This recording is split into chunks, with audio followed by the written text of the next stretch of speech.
يكون الرجل عالما ولكنها إذا جاءت المصيبة تحول إلى شيء آخر، وقد يكون الرجل من العوام وإذا نزلت المصيبة فهو في غاية الثبات. وأذكر لكم مثلين على هذا أعرفهما عن قرب.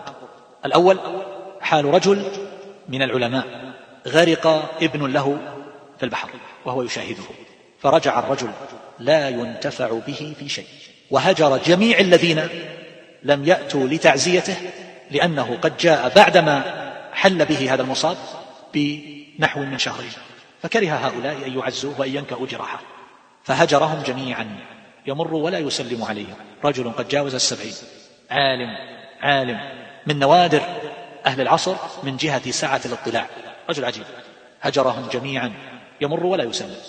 وكان كلما دخل عليه إنسان أخذ يده وجعل يمشي معه في الغرفة ويريه كيف سقط هذا الولد حينما كان يمشي، وهكذا ديدنه مع كل من يأتي إليه، حتى أولئك الذين يأتون من أجل التعلم منه لا يتعلمون شيئا، بل أكثر من هذا كان يرفض تماما أن يطفأ النور الذي في غرفة هذا الولد أو أن يغير شيء من متاعه وملابسه.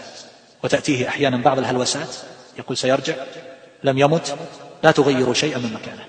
رجل خارت قواه وضعف وتغير وذهب عقله بسبب هذه المصيبة.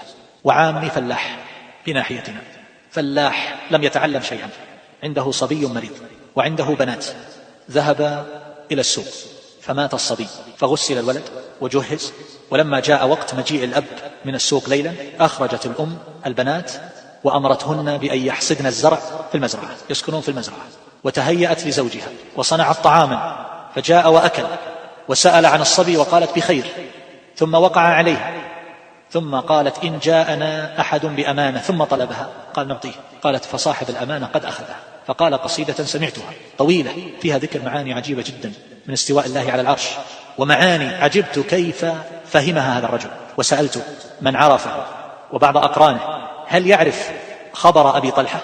فقالوا لا يعرفه.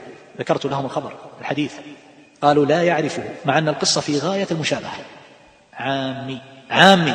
ونرى بعض النساء حينما يستشهد ولدها في المعركة تقول الحمد لله، ويأتيها خبر أن وقع له حادث أو نحو ذلك، لربما وجدتها في غاية الصبر والثبات وهي تصبر الآخرين، فتقول الحمد لله، الله عز وجل قدر هذا وعاش عندنا هذا العمر هذه السنوات، ثم أخذه الله عز وجل واختاره، وهذا العمر الذي قدر له عوام. هذه المسائل ليست تحفظ وتؤخذ من طريق العلم فحسب، لكن المنتظر من أهل العلم أكثر من المنتظر من غيرهم، لكنها عقائد ينبغي أن تزرع في النفوس.